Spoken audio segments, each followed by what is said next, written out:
IA Podcast, temporada 2, episodio 3, Instituto de Administración Pública del Estado de Chiapas.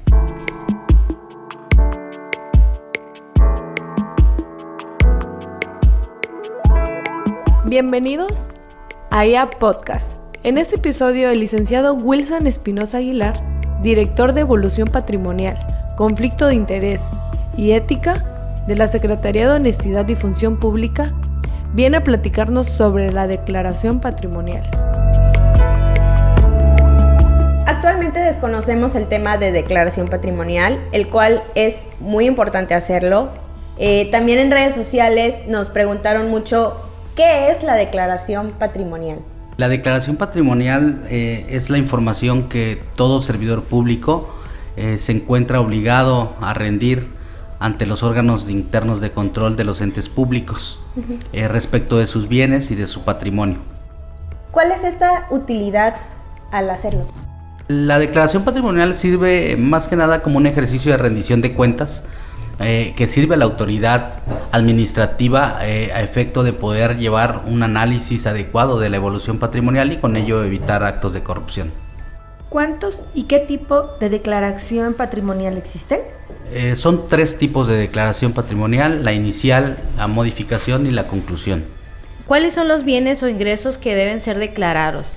Creo que es necesario saber si deben de ser todo lo que tenemos, ciertas cosas. Sí, el formato de la declaración patrimonial te solicita que debemos declarar todos los bienes inmuebles, vehículos, cuentas bancarias, y no solamente del declarante o del servidor público, sino además también de su cónyuge y dependientes económicos. Lo del cónyuge, se hace por aparte, se incluye en una misma declaración. Está dentro del formato, dentro del mismo formato del rubro, el formato de la declaración patrimonial que fue aprobado por el Comité Coordinador del Sistema Nacional Anticorrupción, te pide o te pregunta más bien si el bien está a nombre del declarante, del cónyuge o de algún dependiente económico. A continuación, escucharemos una cápsula para saber qué son los derechos humanos. Los derechos humanos son los derechos que tenemos básicamente por existir como seres humanos. Estos derechos universales son inherentes a todos nosotros, con independencia de la nacionalidad, género, origen étnico o nacional, color, religión, idioma o cualquier otra condición. Varían desde los más fundamentales, el derecho a la vida, hasta los que nos dan valor a nuestra vida, como los derechos a la alimentación, a la educación, al trabajo, a la salud y a la libertad, según lo explica la página del Alto Comisionado para los Derechos Humanos de las Naciones Unidas. La Declaración Universal de los Derechos Humanos, adoptada por la Asamblea General de las Naciones Unidas en 1948, fue el primer documento legal en establecer la protección universal de los derechos humanos fundamentales. Los derechos humanos cumplen los siguientes propósitos. Son universales, es decir, todos tenemos derecho a gozar de los derechos humanos. Son inalienables, no deberían suprimirse a excepción de situaciones concretas y conforme a un procedimiento adecuado. Son indivisibles e interdependientes. Significa que un conjunto de derechos no puede disfrutarse sin los otros. Son equitativos y no discriminatorios. El artículo 1 de la Declaración Universal de Derechos Humanos establece que todos los seres humanos nacen libres e iguales en dignidad y derechos.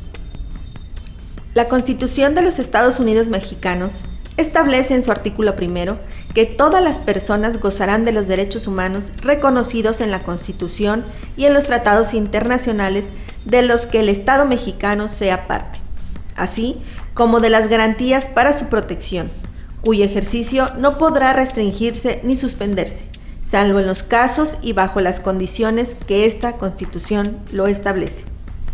El artículo 1 de la Constitución también señala que el Estado debe prevenir, investigar, sancionar y reparar las violaciones a los derechos humanos en los términos que establezca la ley. Marco normativo como lo es la Constitución Política de los Estados Unidos Mexicanos. Los derechos humanos son un tema de grandes dimensiones y con un arduo conocimiento que aprender. Es por ello que el IAP Chiapas anuncia la apertura del doctorado en Derechos Humanos con la finalidad de formar investigadores como competencias que les permitan la promoción y defensa de los derechos humanos reconocidos en la Constitución y los tratados internacionales. Para mayor información, te puedes comunicar mediante mensajería instantánea al número 961-172-4971.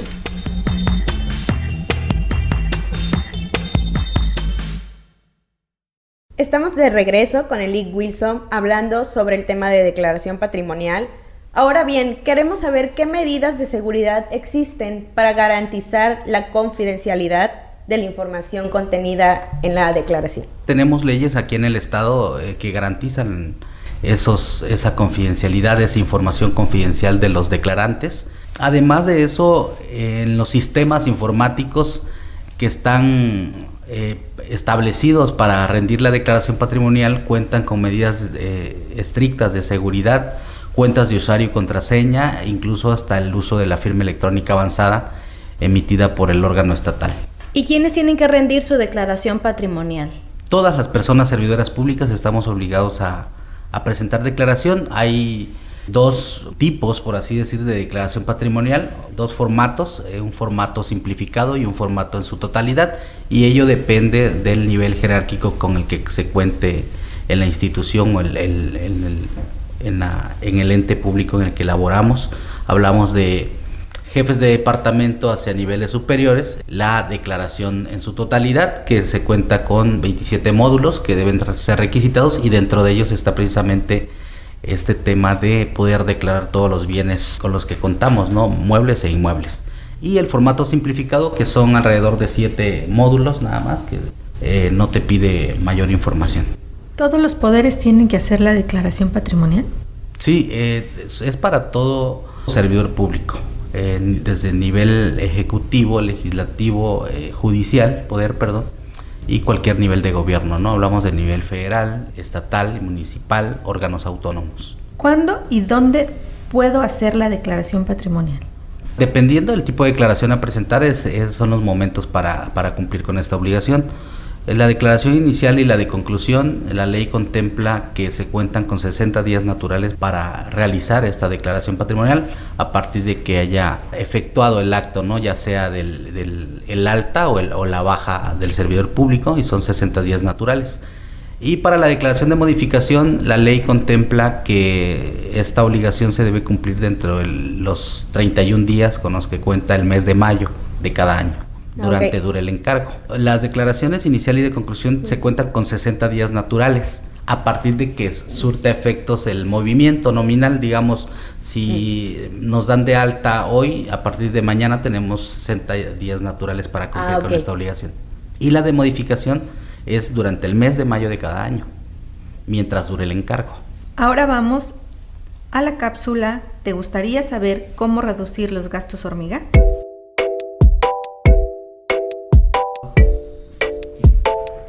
Según Forbes, los gastos hormiga representan hasta 32,000 pesos anuales. Aquí te damos 5 tips claves para reducirlos. 1. Crea un presupuesto. Esto te ayudará a saber cuánto dinero entra y sale de tus finanzas y a tomar decisiones. Asegúrate de incluir todos tus ingresos y gastos en tu presupuesto. Revísalo regularmente para asegurarte de que estás cumpliendo tus objetivos financieros. 2. Ahorra regularmente. Establece un porcentaje de tus ingresos para ahorrar cada mes y considera la posibilidad de automatizar tus ahorros mediante la creación de una transferencia automática desde tu cuenta bancaria a una cuenta de ahorro separada. 3. Usa el crédito de manera responsable. Trata de pagar siempre el saldo total de tu tarjeta de crédito a tiempo para evitar cargos por intereses y multas. Además, trata de limitar tus gastos con tarjeta de crédito y utiliza la deuda de manera responsable. 4. Establece metas financieras. Identifica las metas a corto, mediano y largo plazo y establece un plan para lograrlas. Puede ser útil hacer un seguimiento de tus progresos en el tiempo para asegurarte de que estás avanzando hacia tus metas. 5. Busca asesoramiento financiero. Si te sientes abrumado o tienes dudas sobre la administración financiera, busca asesoramiento de un profesional. Un asesor financiero puede ayudarte a establecer objetivos claros, crear un plan financiero y ofrecerte consejos personalizados para administrar mejor tu dinero. Instituto de Administración Pública del Estado de Chiapas.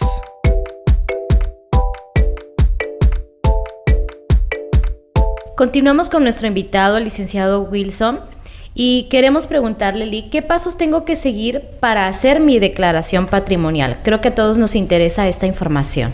De entrada, yo creo que ingresar al material de apoyo con el que se cuenta en cada ente público, en cada órgano interno de control. Normalmente existen tutoriales en línea, existen manuales y guías bajo las cuales nos van diciendo paso a paso cuáles son los momentos en que se tienen que cumplir con esta obligación. Esos serían los pasos: ingresar al sistema informático en el que cada servidor público tenga que cumplir con esta obligación, contar o tener a la mano las cuentas de acceso para poder cumplir en tiempo y forma. ¿Con qué documentación debo contar al momento de ingresar al sistema para presentar mi declaración patrimonial? Los documentos que acrediten ahora sí que la propiedad de los bienes que se van a declarar. Es decir, que si vamos a declarar un bien inmueble, tenemos que tener a la mano los datos de escrituras públicas, los datos que acrediten el valor del bien inmueble, la ubicación, ¿verdad? Si hablamos de un vehículo, pues los datos que nos indiquen el número de serie, el valor del vehículo. Como experto en este tema, ¿cuáles son los errores más comunes que se cometen al momento de hacer la declaración patrimonial? Los más recurrentes podríamos hablar de los ingresos. Al momento de que el servidor público va a realizar o va a asentar los ingresos, creo que no se alcanza o no alcanza a apreciar de que en ese rubro, si es una declaración inicial o es una declaración de conclusión, te pide los ingresos netos mensuales del declarante. Si es una declaración de modificación, hablamos de los ingresos anuales, lo que se obtuvo en el año. Entonces, muchas veces en la declaración de modificación se asientan datos mensuales cuando debe ser anual. A veces en la declaración inicial o conclusión se asientan datos quincenales. Y otros errores, pues es a veces omisiones en las que se incurren, como las de no declarar algún bien con el que se cuenta, ¿verdad? Muchas veces también se comete ese error, o no declarar el bien a nombre de mi cónyuge, por ejemplo. Claro. O omitir ciertos datos que te está pidiendo él. Sí, así es. Entonces ahora vamos a escuchar qué pasa en nuestro organismo cuando tomamos un refresco embotellado. ¿Por qué no paramos de tomar refresco? Los refrescos nos generan un tipo de adicción por su alto contenido de azúcar. Y es que al ingerir tanta azúcar dispara nuestro nivel de dopamina y activa el núcleo accumbens, una región del cerebro vinculada con el placer y la recompensa, lo que nos hace sentir bien. Pero sus efectos duran muy poco. Por ello, cada vez debemos tomar más si queremos alcanzar la misma satisfacción. Ingerir azúcar en exceso se vincula con el sobrepeso, la obesidad y diabetes. Por eso, evita los refrescos y si los consumes, hazlos en pequeñas cantidades. Datos de la Universidad de Yale señalan que México es el consumidor número 1 de refrescos en el mundo, con un promedio de 163 litros por persona al año, aproximadamente 40% más que Estados Unidos, el segundo consumidor con 118 litros.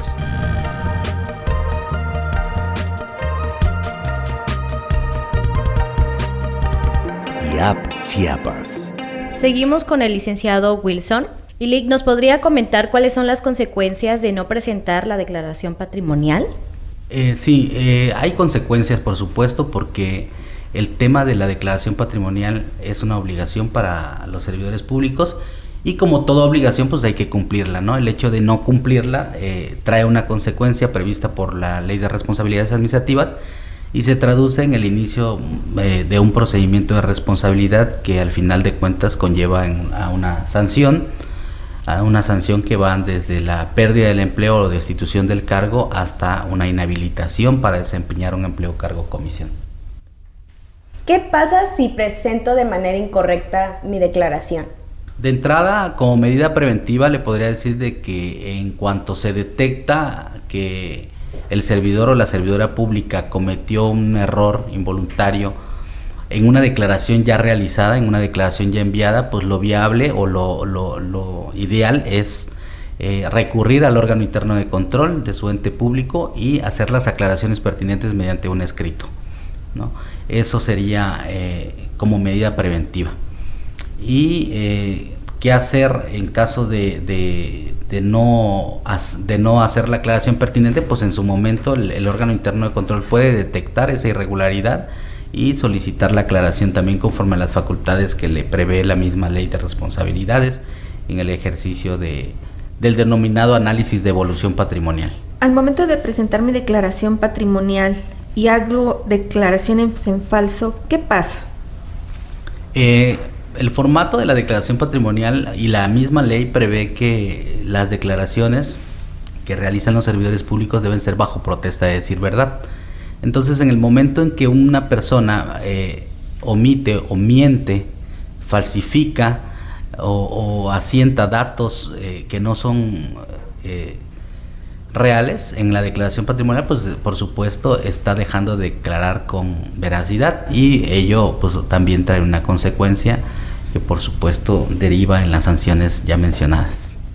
Vamos a nuestra sección IAP te recomienda, en la cual te llevaremos a conocer la calzada de las personas ilustres en Tuxtla Gutiérrez. IAP Calidad para la Administración Pública de Chiapas.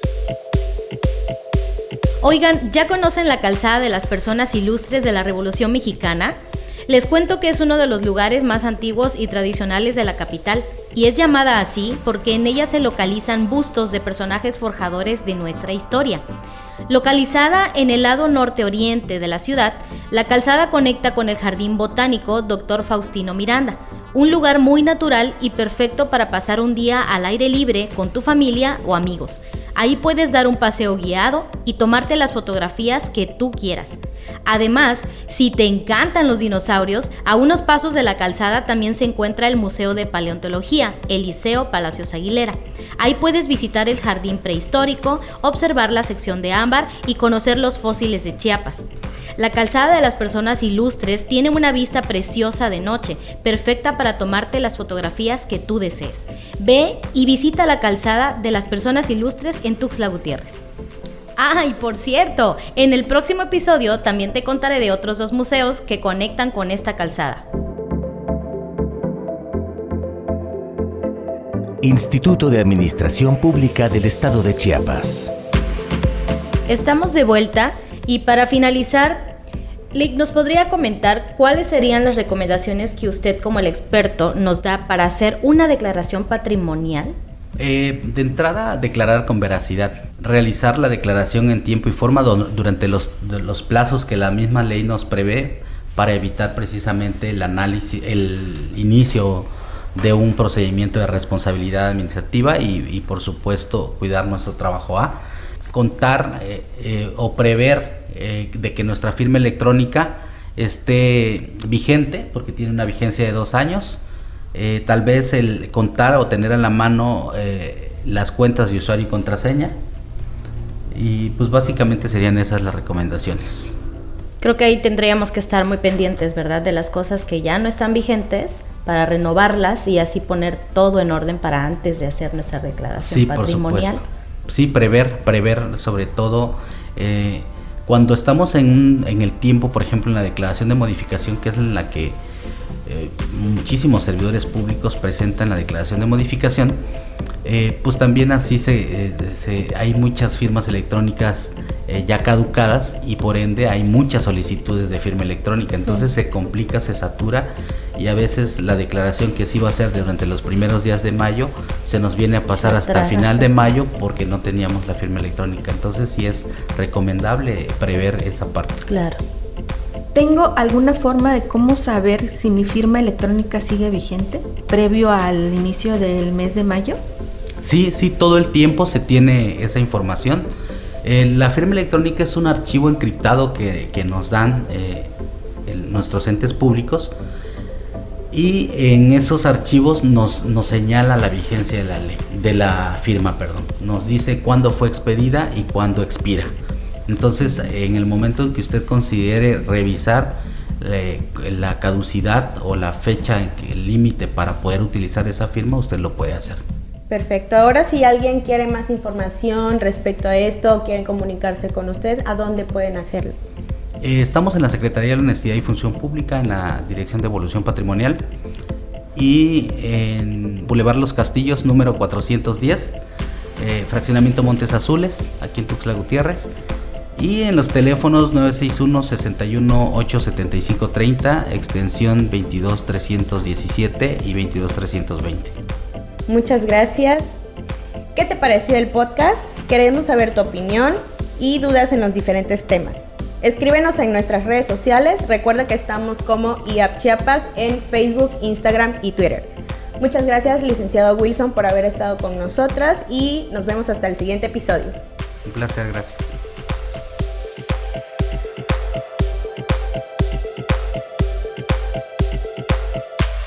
Fortalecemos las capacidades de los servidores públicos.